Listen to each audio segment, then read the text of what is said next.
Cohesion,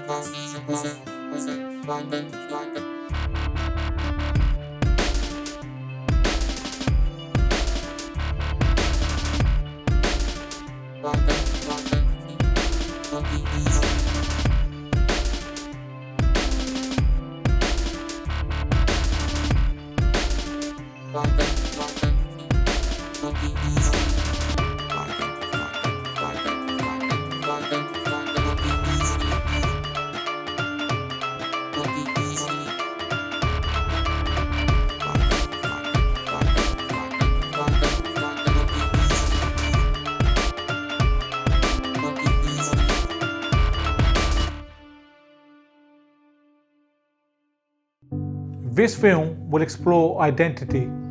This is something that's always interested me. When people look at me, what do they see? Do they see a son of immigrants, someone who's British, someone who's English, a Sikh, Punjabi, a performer, someone who helps those in the local community, a passionate Everton fan, a passionate England fan? What do people see? The film focuses on the borough of Gravesham, 30 miles outside of central London, in the heart of the Thames Estuary, and we look at factors such as immigration, faith, sport and culture have on our multiple identities. First we have a look at what brought people here to the UK and how foundations for future generations were laid. My granddad came over here first of all. He was offered a job. He used to work in a hospital in Montserrat in the Caribbean, which is a British-owned island. And he came over before my nan to make sure that everything was settled, and they decided to come and stay here in Gravesend because he had friends here. And then it was literally a few years later that my nan left the children in the Caribbean. They were in Antigua at the time, and my nan came over and joined him here, and they both started to work, and that was in the 60s.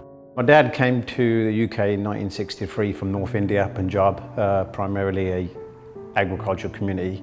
He came here as an economic migrant, came straight to Tilbury, Essex, to work in a thermal block company factory, and then he uprooted and moved to Gravesend, where there was a bigger community.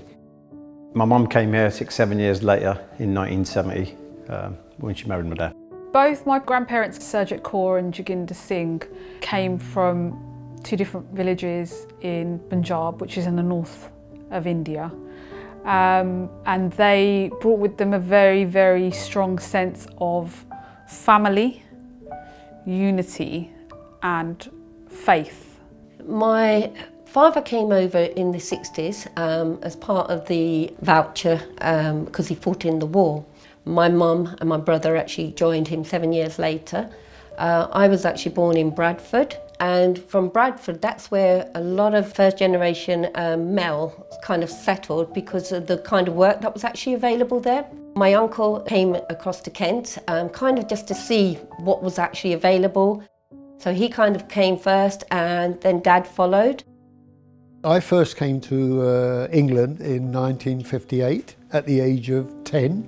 I didn't speak any English, I only spoke Punjabi, I could read Punjabi. My family history is that my father came to England on what was known as the old voucher system, which was rebuilding this country after the Second World War with immigrants from India, West Indies and so on. So my father came in 1954 and we followed him 4 years later with my mother. I'm the only child, and as a Sikh at the time, I think there were only maybe 200 Sikhs in the whole of Gravesend. So it was quite an experience, not being able to speak the language, not knowing the culture, and all of a sudden, you know, landing here in Gravesend, next to Northfleet Station in Aberley Street. My parents are Pakistani, and they moved to Germany maybe a year or 2 years before I was born. I was actually born in Germany, and my mum and dad separated, and then me and my mum were just staying on our own for like 5-6 years in a women's hostel, in a tiny little room. Yeah, that was my kind of my early childhood. From then onwards, started going to school like everyone else, and it was just after 9/11. There was just a lot of things going going wrong with my friends, my circle, and the small town where I'm from. There used to be a refugee camp there, so most of my friends were refugees and asylum seekers from Palestine, from Lebanon, from Poland. You have Russians. I mean, it was a melting pot of so many different people, and it wasn't really looking like a bright future out there for someone that's foreign, especially sending in CVs, or even school used to do work experience, and it would be me and my friends with no work experience because they don't trust us or whatever their issues were. So my mum luckily noticed that very early, and she realized, okay, the education system where we are directly it's not going to benefit me. My surroundings won't really benefit me, so she tried to just get me out of there, and I'll thank her forever for it. Yeah, we came to England. For many immigrants, the UK represented economic opportunity and financial stability.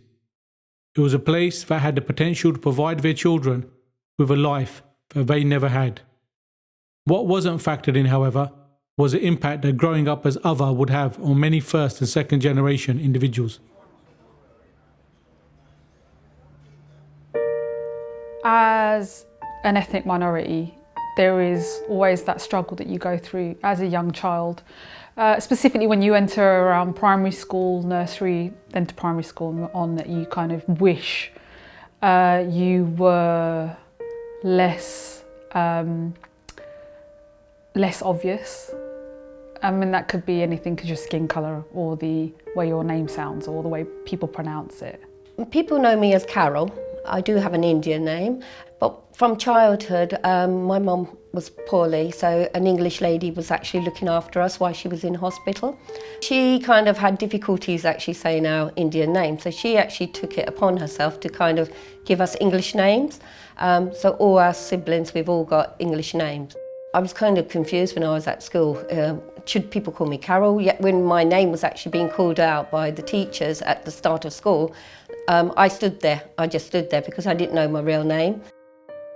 Growing up was confusing, certainly up until the late teens. I think I kind of wanted to be English at one point. Every time I go out, I have to kind of change my name.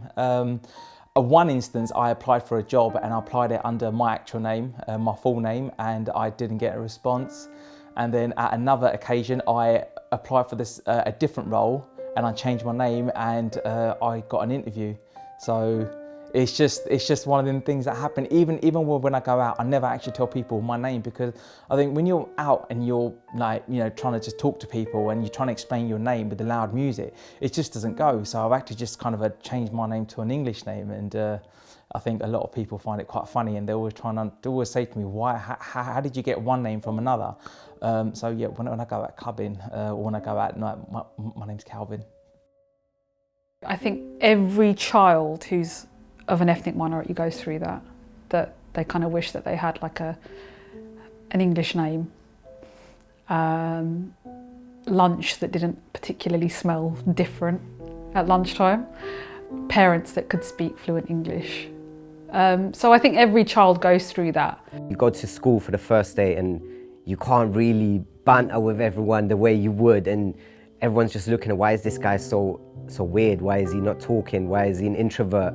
And my personality was always really outgoing and bubbly and really confident, and when I moved here it was all kind of stripped away, and I had to kind of find out who I am again. I really hated it because I couldn't express myself. I had a lot of friends in Germany. I had to start again. It was horrible. I realised every time I was visiting back home, every 5 years or 3 years, we'll make a trip to India.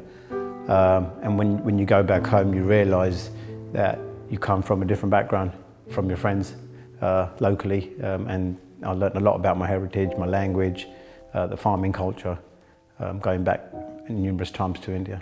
I knew that like I wasn't the same, like, you know, like PE or like doing my hair, something like that. Like I've always known that I wasn't, like race played a factor into it and I was different from other people.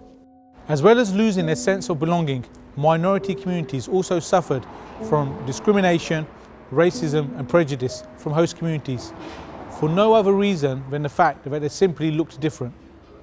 I was around maybe 7, 8 when I realised that my race was part of who I was, because I had an encounter where I was like abused or like beat up for my skin colour.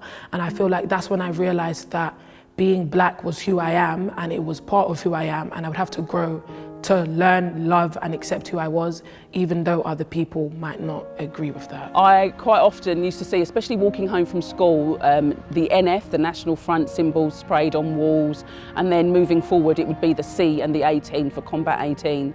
And so we always made sure, even then at a young age, that we travelled in a group. We tended not to walk alone, especially when we were in our uniforms or what have you, because we knew that there was people around us that would perhaps want to hurt us.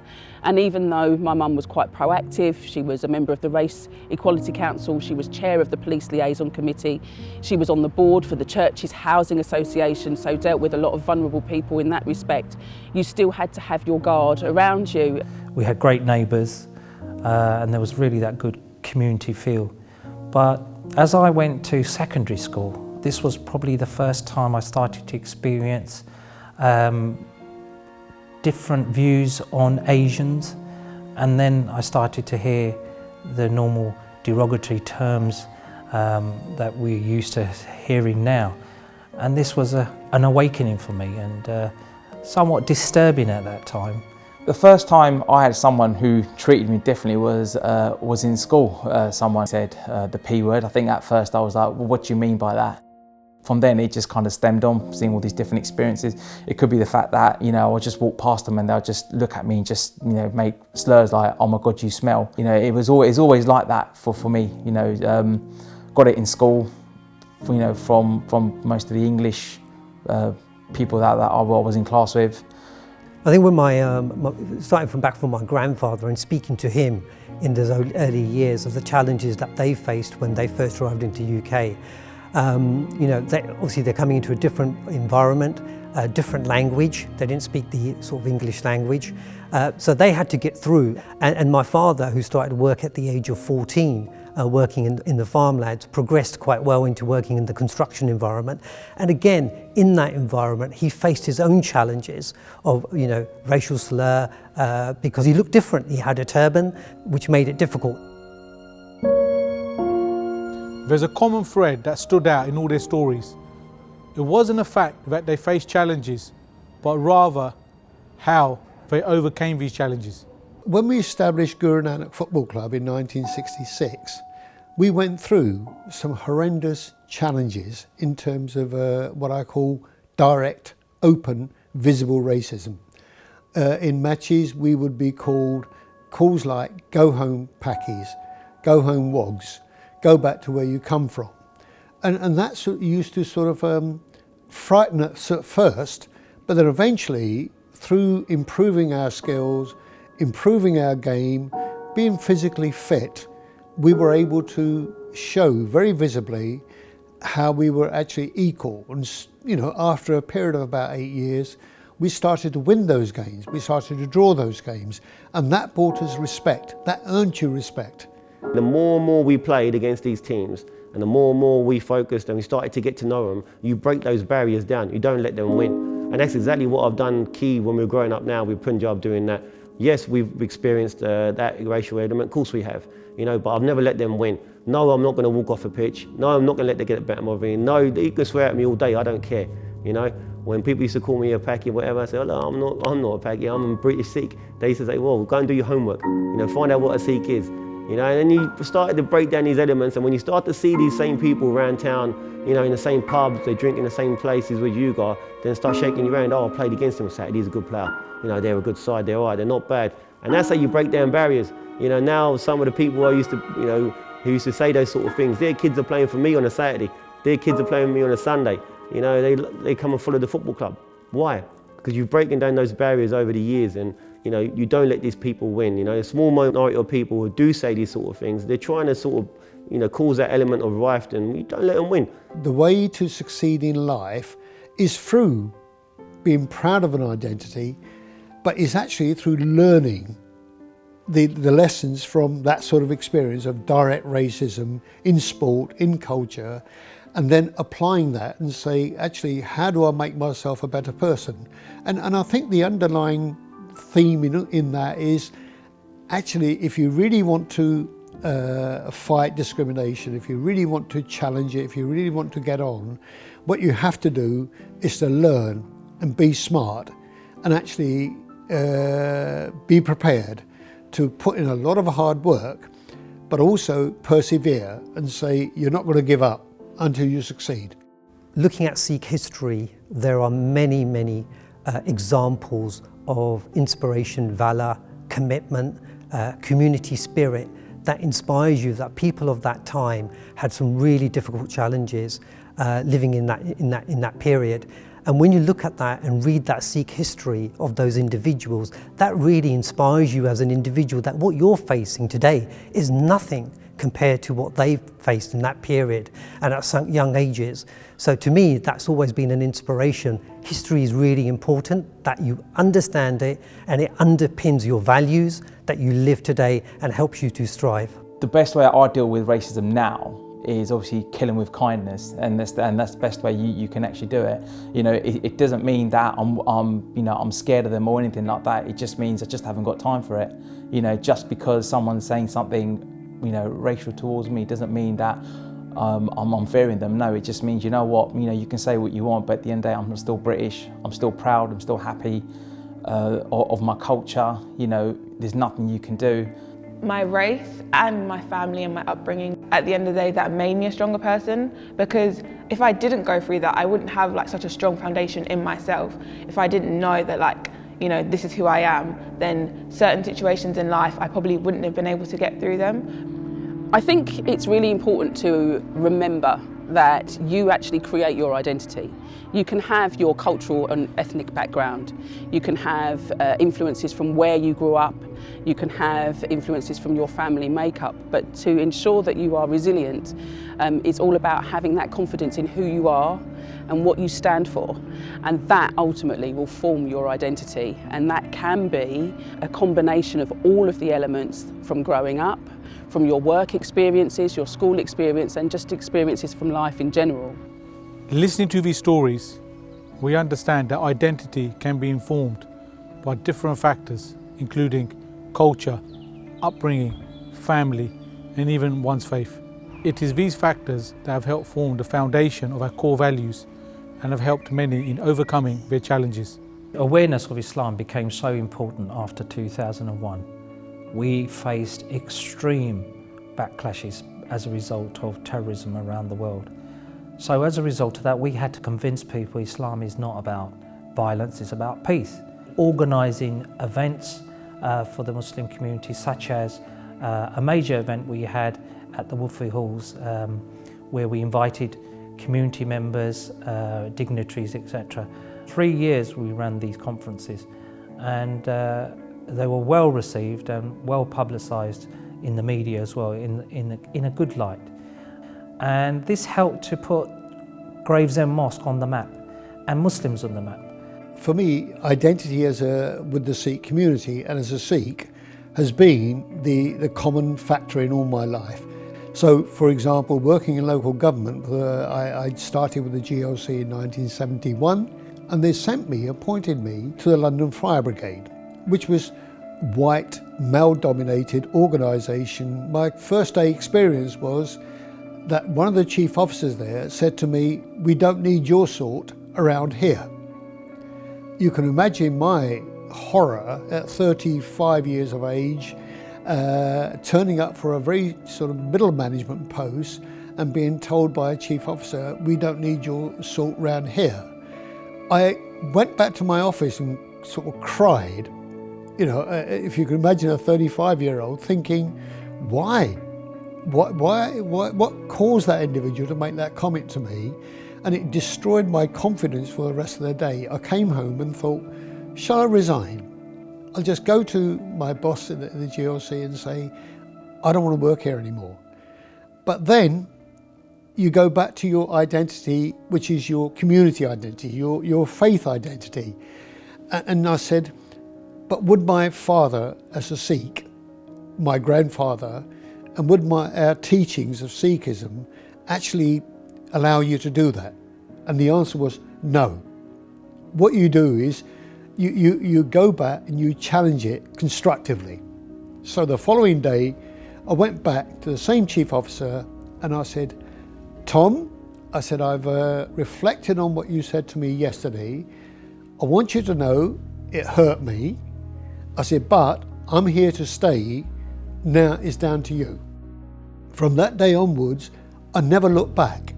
These are different identities you carry, but the one thing that doesn't change are what I call your common values. And for me, they are centered very much around the faith.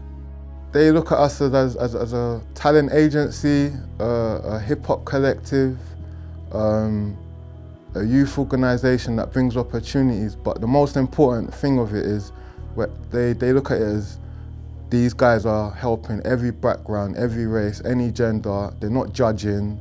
When I first came to G-Town, a lot of the youths, they was just trouble. The reason why I didn't do what they did was for my family. I did not want to stain my name or like, you know, once you get caught for something like drugs, you're gonna be a target. I didn't want to stain my name in Kent and be a person that, oh, he was part of that. So I always used to tell them, this, what you lot are doing is dead, you know? It's not gonna last. And then let me tell you the biggest thing that made me realize that, everybody kept going to jail, every summer. So what happened was everybody left. My era's gone, it disappeared. I'm the only one left with like maybe 1-2 people. So I thought I had a duty to help the next generation, knowing what happened with that generation and making sure there's no mistakes this time. So we're actually giving back to the young kids. Not only that, we're giving our personal experiences and we're like, yo, you can avoid this situation, you can avoid this situation, and you can avoid this situation, and you can actually be happy and just create art. And that was so important to me. So I dedicated all my knowledge, my skills, whatever I had at that time, to help Jimmy with his vision for G-Town Talents. And he's been obviously kind enough to let me put my vision into it as well, and just be creative and create pieces of art and moments for young people and the town, the city, and just uplift everyone a little bit to show like, look, it's all bigger than our individual selves. If it weren't for who I am, I don't think it would have been possible for me to even attempt to better my community, because I feel like that's a big responsibility. It also comes with a lot of experience. You have to have lived through many things that the average person may never get to live through or experience. All of these little, if you want to call it identities, they're all kind of merging together now into this one thing that is just there for the cause now. So I'm really, really happy that I've been through all the good and all the bad. It's shaped me who I am today, and it's really, really just emphasized that we should all have a purpose and a cause that goes beyond yourself, and just being in the service of art and music, I think it's really important. It's been a great community, it's been a great upbringing coming in Gravesend, you know, and then to bring that to football here at Punjab, you know, we're Punjabi owned really, you know, background is Punjab, you know, my mum and dad, but we're British Sikhs here, born and bred in Gravesend, and we're running a football team, running a football club like this, playing FA Cup football, FA Vars football. What we have achieved in 5 years is a dream come true. I recall a number of community members that were living on our street used to come knocking on our door and say to my mum, can we borrow your daughter? And to accompany us to the GPs, for example, for translating. For me, that was really a starting point, because I'd enjoy going outside of the house. But I found that by translating, I suppose I was known as the leader, and it's kind of naturally fallen into that aspect now in terms of what I do. A service that can actually help and benefit the community. I guess that leadership flourished and just has grown over years. It doesn't matter who you are, what creed, colour or anything, you know, you should be proud of who you are regardless, you know, because you've been put on this earth for one reason and you need to prove to everyone, you know, why you're here. You know, so you go show them. Identity to me is this wonderful mishmash of where you grew up and what you're exposed to. And luckily for me, I grew up in a very diverse and rich area, which I can't possibly put into words, but this is where I became me. I was really shocked to see how many Indian people there are in Gravesend. And that was like a breath of fresh air for me, because where I was from, I was the only Asian, like Pakistani Asian guy there. There were no Indians, there were hardly any black people. The majority were from Arab countries or Russians, Polish. So that was really refreshing for me to come here and see my own kind, so people that look like me. I think we actually underestimate the significance of this particular part of Kent in Gravesend, because we know that we can look across the Thames and see the Tilbury port, and that's where the SS Empire Windrush docked. And an unknown part of the story is that people did not want them to stay. It actually landed the day before. They let them off on the 22nd, but it actually arrived the day before because there was so much fear about this shipload of people wanting to be here. I think it's important to recognise that there were a lot of Polish people on the SS Windrush, there were a lot of Chinese people on the Windrush, there were lots of different nationalities on the Windrush, and we do underestimate the significance of it being literally just across the water from here in Gravesend. And it's a good opportunity for us to remember and acknowledge the fact that that boat that meant so much to an entire generation of people was literally across the water from where we live, and the fact that the families that live here today wouldn't be here if that wasn't the case. Identity, a multifaceted construct that is informed by the countless things we experience. Not only is identity uniquely individual to us, but it's also the thing that ties us to a larger picture, to a larger organism that lives and breathes. We are who we are because of those around us, shaping us from the ground up. And they can be many things. The people who raised us and the experiences they shared with us. It can be the names we were called to make us feel different. It can be the art we make and share, or even a football club we support. Identity is not something at first apparent, but it is ever present. And only by talking to one another can we get the fuller picture. By understanding that we are all bound by something, a collective, cohesive unity, can we break barriers and move forward to a time where identity is cause for common ground and not difference. So what do you see?